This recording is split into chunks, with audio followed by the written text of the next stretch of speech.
എടാ ഒരു പ്രൊജക്റ്റ് വിന്നറായിട്ടുണ്ടല്ലോ, ആ പ്രൊജക്റ്റിനെ കുറിച്ച് എന്താണ് നിങ്ങൾക്ക് പറയാനുള്ളത്? ആദ്യം എൻ്റെ പ്രോജക്റ്റിൻ്റെ തീം എന്ന് പറയുന്നത് നമ്മുടെ ഈ കുറേ ഡിപ്പാർട്ട്മെൻറ്റ്സിൽ മെക്കാനിക്കൽ ഡിപ്പാർട്ട്മെൻറ്റ്, ഓട്ടോമൊബൈൽ ഡിപ്പാർട്ട്മെൻറ്റ്, ആ ഡിപ്പാർട്ട്മെൻറ്റ്സിലൊക്കെ പഠിക്കുന്ന കുട്ടികൾക്കാണെങ്കിൽ കൂടുതൽ ഈ മെഷീനറി പാർട്സിനെ കുറിച്ച് ഒത്തിരി പഠിക്കാറുണ്ട്. അപ്പം അത് നമ്മൾ ജസ്റ്റ് ആ നോട്ട്സിലും പേപ്പറിലും ജസ്റ്റ് വീഡിയോസിലും കണ്ട് മനസ്സിലാക്കുന്ന ബുദ്ധിമുട്ട് ഉറപ്പായിട്ടും ഒത്തിരി പേര് ഫേസ് ചെയ്യുന്നുണ്ട്. അപ്പം അത് എങ്ങനെ സോൾവ് ചെയ്യാം എന്നാണ് ഞാൻ ആലോചിച്ചത്. അപ്പം എനിക്ക് കിട്ടിയ ഐഡിയ ആണ് ഈ വിർച്വൽ റിയാലിറ്റിയിൽ ഇത് ഇംപ്ലിമെൻ്റ് ചെയ്യുക എന്നുള്ളത്.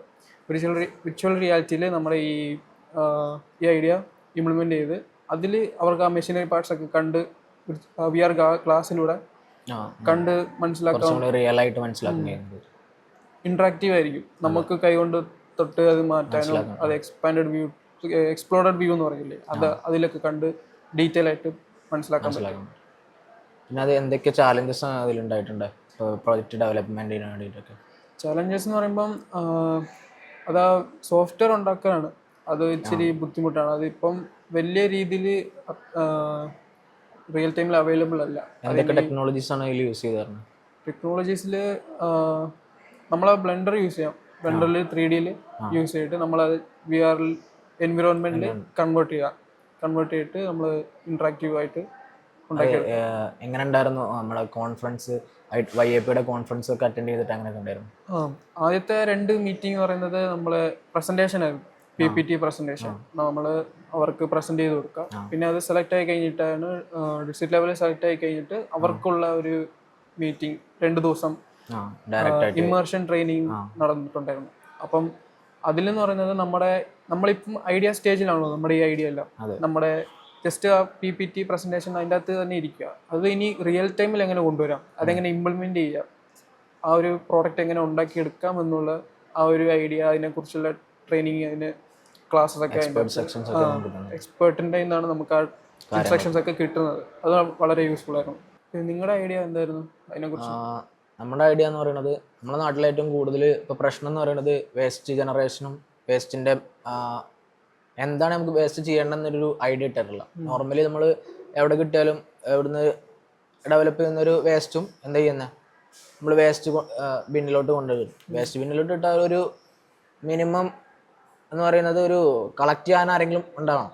വെച്ചാൽ ഒരു പ്രോപ്പറായിട്ട് ഷെഡ്യൂൾ ചെയ്ത് പോകണമെങ്കിൽ ഒരു കളക്ട് ചെയ്യാൻ ഒരാൾ എന്തെങ്കിലും ഉണ്ടാവണം. അപ്പോൾ അതിൻ്റെ ഒരു ബുദ്ധിമുട്ട് നമ്മുടെ നാട്ടിലും എക്സ്പെഷ്യലി നമ്മളെ ഇന്ത്യയിലും കുറേ പ്രശ്നങ്ങളുണ്ട്. ഈ വേസ്റ്റിൻ്റെ ജനറേഷൻ മൂലം കുറേ ഇഷ്യൂസ് ഉണ്ടാകുന്നുണ്ട്, രോഗങ്ങളും അതുപോലെ കുറേ കാര്യങ്ങളുണ്ടാകും.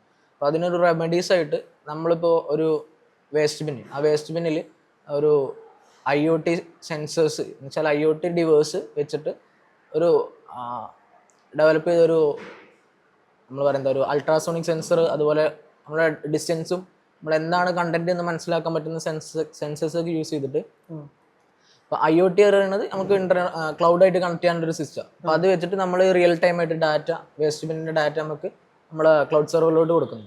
അപ്പോൾ ആ രീതിയിൽ നമ്മൾ ഒരു വേസ്റ്റിൽ എത്രത്തോളം വേസ്റ്റ് ഉണ്ട്, ആ വേസ്റ്റിൻ്റെ സിറ്റുവേഷൻ എന്താണെന്ന് നമ്മൾ റിയൽ ടൈം ആയിട്ട് ഡാറ്റ ഒരു ക്ലൗഡിലോട്ട് ഡയറക്റ്റ് ആയിട്ട് നമ്മൾ അപ്ലോഡ് ചെയ്തുകൊണ്ടിരിക്കുകയാണ്.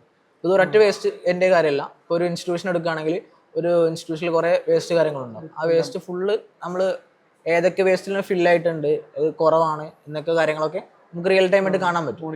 അപ്പം അങ്ങനെ മോണിറ്റർ ചെയ്യുമ്പോൾ നമ്മളൊരു എക്സാക്റ്റ് പോയിൻറ്റേജ്, ഒരു 90% ആയിട്ടുള്ളൊരു വേസ്റ്റ് ബിന്ന്, ആ വേസ്റ്റ് ബിന്ന് നമ്മൾ 90% ആയിന്ന് നമുക്ക് ഓട്ടോമാറ്റിക്കലി സെറ്റ് വെച്ചിട്ടുണ്ട്. അപ്പം ആ ലിമിറ്റ് കഴിയുമ്പോൾ ഓട്ടോമാറ്റിക്കലി നമ്മൾ ഒരു ഇത് കളക്ട് ചെയ്യാനായിട്ട് റോബോട്ട് ക്രിയേറ്റ് ചെയ്തിട്ടുണ്ട്. എങ്ങനെയാണെന്ന് വെച്ചാൽ ഇപ്പോൾ വേസ്റ്റ് ബിന്നിൻ്റെ ലൊക്കേഷൻസിലൊക്കെ ഒരു GPS സിസ്റ്റം കണക്ട് ചെയ്തിട്ടുണ്ട്. ആ GPS സിസ്റ്റത്തിൽ നമ്മളിപ്പോൾ ഒരു വേസ്റ്റ് നമ്മളിപ്പോൾ ഒരു ലിമിറ്റ് പറഞ്ഞല്ലോ, ലിമിറ്റിൻ്റെ ബേസിൽ ഒരു 90% ആകുമ്പോൾ ഒരു നോട്ടിഫിക്കേഷൻ ഓട്ടോമാറ്റിക്കലി നമ്മളെ റോബോട്ടിന് പോകും. റോബോട്ടിന് പോകുമ്പോൾ ആ ലിമിറ്റിൻ്റെ ബേസിൽ നമുക്ക് എന്ത് കിട്ടും, നമുക്ക് അവിടുന്ന് GPS ട്രാക്ക് ലൊക്കേഷൻ കിട്ടും. ആ ലൊക്കേഷനിലോട്ട് നമ്മളെ റോബോട്ട് പോകുന്നൊരു മെത്തേഡിലുള്ളൊരു പ്രോജക്റ്റാണ് നമ്മൾ ഇംപ്ലിമെൻ്റ് ചെയ്യാൻ നോക്കിയിട്ടുള്ളത്.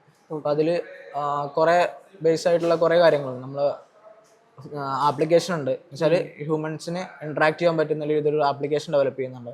അതുപോലെ ഒരു സ്മാർട്ടായിട്ട് വേസ്റ്റ് ബിൻ ഉണ്ട്, ഒരു റോബോട്ടിന്. ഇത് മൂന്നുള്ളൊരു ഇൻറ്റഗ്രേഷനാണ് നമ്മുടെ പ്രോജക്റ്റ് എന്ന് പറയുന്നത്. എടാ, നമ്മൾ YAPൻ്റെ പ്രസൻറ്റേഷനൊക്കെ വന്നില്ലേ? പ്രസൻറ്റേഷൻ എന്തൊക്കെ ബുദ്ധിമുട്ടോ അല്ലെങ്കിൽ എന്തൊക്കെയോ കാര്യങ്ങളാണ് മറ്റേ നമ്മളെ എക്സ്പേർട്ടായ ആള് ഒരു സെക്ഷൻ നടത്തിയിരുന്നല്ലോ. നിന്നോട് എന്തൊക്കെ കാര്യങ്ങൾ പറഞ്ഞായിരുന്നു? അതിൻ്റെ അകത്ത് അവർ പറഞ്ഞത് ഡിസൈൻ തിങ്കിങ്ങിൻ്റെ ക്ലാസ് ആയിരുന്നു കൂടുതൽ നടന്നത്. ഡിസൈൻ തിങ്കിങ് നമ്മൾ ആ ഒരു ഡിസൈനെ നമ്മൾ എങ്ങനെ കസ്റ്റമർ റിക്വയർമെൻറ്റ്സ് നമ്മൾ അനലൈസ് ചെയ്തിട്ട് അവർക്ക് ആവശ്യമുള്ള രീതിയിൽ നമ്മൾ എങ്ങനെ പ്രോഡക്റ്റ് ഡെവലപ്പ് ചെയ്തെടുക്കാം എന്ന ഒരു രീതിയിൽ അതിനെക്കുറിച്ചുള്ള ഒത്തിരി ഡീറ്റെയിൽ ആയിട്ടുള്ള ക്ലാസ് ഒക്കെ അതിൻ്റെ അകത്ത് ഉണ്ടായിരുന്നു. പിന്നെ അതിൻ്റെ അകത്ത് ഈ നമ്മുടെ ഈ പേറ്റന്റ് അപ്ലൈ ചെയ്യുന്നതും പേറ്റന്റിനെ കുറിച്ചുള്ള ഒത്തിരി ക്ലാസ് ഒക്കെ ഉണ്ടായിരുന്നു. എക്സ്പേർട്സ് ആണ്, നല്ല ക്ലാസ് ആണ്. നമുക്ക് നമ്മളെ ഒരു വേസ്റ്റ് മാനേജ്മെന്റ് അതുപോലെ മാനേജ്മെന്റിനായിട്ടൊരു സെക്ഷനിലോട്ടാണ് നമ്മൾ പോയത്. നമ്മൾ ഡിസൈൻ ആണെങ്കിൽ നമ്മൾ ഒരു മാനേജ്മെന്റിന്റെ ആയിട്ടുള്ള ഒരു എക്സ്പേർട്ടിന്റെ അടുത്താണ് പോയത്. അപ്പൊ അദ്ദേഹം കുറെ കാര്യങ്ങൾ അദ്ദേഹത്തിന്റെ ആയിട്ടുള്ള റിയൽ ടൈം ആയിട്ടുള്ള കാര്യങ്ങളെ കുറിച്ച് റിലേറ്റ് ചെയ്തിട്ട് കുറെ പ്രോജക്റ്റുകൾ ഉണ്ടായിരുന്നു ആ കൂട്ടത്തിൽ. കുറെ വേസ്റ്റ് മാനേജ്മെന്റിന്റെ വേറെ വേറെ കുറെ മെത്തേഡ്സ് ഉണ്ടായിരുന്നു. അപ്പൊ അതിൽ നിന്നൊരു എഫിഷ്യന്റ് ആയിട്ടുള്ള മെത്തേഡായിട്ട് നമ്മളെ ഇൻട്രഡക്ഷന് അവർക്ക് ഇതായത് അവർ കുറെ കാര്യങ്ങൾ സജസ്റ്റ് ചെയ്തു. ഇപ്പൊ നമ്മള് ഒരു മെയിൻലി ഇഷ്യൂ എന്ന് പറയുന്നത് ഇതിന്റെ കോസ്റ്റ് എഫക്റ്റീവ് ആണ്. വെച്ചാൽ amount of cost depends on initial സ്റ്റേജിൽ കുറച്ച് കൂടും. പക്ഷെ അതെന്ന് വെച്ചിട്ട് നമ്മൾ ഈ ഡെവലപ്പ് ചെയ്ത് കഴിഞ്ഞ് കഴിഞ്ഞാൽ ഇതിന്റെ ഒരു ആഫ്റ്റർ എഫക്റ്റ് അതിന്റെ ലോങ് സ്പാൻ ആയിട്ട് യൂസ് ചെയ്യാൻ പറ്റുന്ന രീതിയിലുള്ളൊരു ഡെവലപ്മെന്റ് ആണ് ഇത് ഉദ്ദേശിക്കുന്നത്. അപ്പോൾ നമ്മളൊരു ഇനീഷ്യൽ കോസ്റ്റിന്റെ ഡിപ്പെൻസ് ഒരു സംഭവം ഉണ്ടാക്കുകയാണെങ്കിൽ അത് നമുക്ക് പറയാൻ കഴിയത്തില്ലല്ലോ. അപ്പോൾ അതാണ് എക്സ്പേർട്സിന്റെ ഒരു ഇതെന്ന് പറഞ്ഞത്. ഡിസ്ട്രിക്ട് ലെവലിന്റെ വിന്നേഴ്സിനെ പ്രഖ്യാപിച്ചല്ലോ. അപ്പൊ എങ്ങനെയാ നീ അറിഞ്ഞത് ഡിസ്ട്രിക്ട് ലെവല് വിന്നർ ആയിട്ടുണ്ടെന്ന്?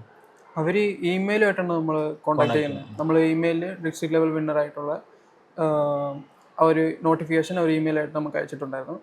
അടുത്തുള്ള പ്രൊസീജിയറും കാര്യങ്ങളൊക്കെ അതിൽ ആ ഇമെയിലിൽ തന്നെ ഉണ്ടായിരുന്നു. അതിൻ്റെ അകത്ത് ഇനി അടുത്ത് 2 ഡേറ്റ് സ്പെസിഫൈ ചെയ്തിട്ട് അതിൽ ആ ഡേറ്റിൽ ഓഫ്ലൈൻ ആയിട്ട് നമുക്ക് ഇമേഴ്ഷൻ ട്രെയിനിങ് ഉണ്ടെന്ന് പറഞ്ഞിട്ടുണ്ട്.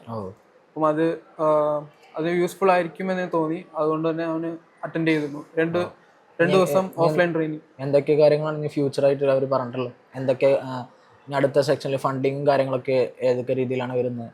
അങ്ങനെ എന്തൊക്കെ? ഇനിയിപ്പം ഇത് ഡിസ്ട്രിക്ട് ലെവലാണ് നമ്മൾ പാസ് ചെയ്തിട്ടുള്ളത്. ഇനി അടുത്ത സ്റ്റേറ്റ് ലെവലിന്റെ ഒരു സെക്ഷൻ ഉണ്ട്. അതിൽ പ്രസന്റേഷൻ ഉണ്ട് സ്റ്റേറ്റ് ലെവലിൽ. അത് വാല്യുവേറ്റ് ചെയ്തിട്ട് അവർ ഇനി അതിൽ പാസ്സായി കഴിഞ്ഞാൽ അവർ ഫണ്ടിങ് തരും. നമ്മുടെ പ്രോജക്റ്റ് ഇംപ്ലിമെന്റ് ചെയ്യാനുള്ള എല്ലാ പ്രൊസീജിയറും എല്ലാ സഹായവും അവർ പ്രൊവൈഡ് ചെയ്യും. നമുക്ക് തന്നെ ഒരു മെന്ററിനെ, ഒരു ഇൻഡിവിജ്വൽ ആയിട്ട് നമുക്കൊരു മെന്ററിനെ സപ്പോർട്ടായിട്ട് തരും. പിന്നെ അവരോട് ചോദിച്ച് നമ്മളെല്ലാ കാര്യങ്ങളും ഇംപ്ലിമെന്റ് ചെയ്യാൻ അവർ സഹായിക്കും.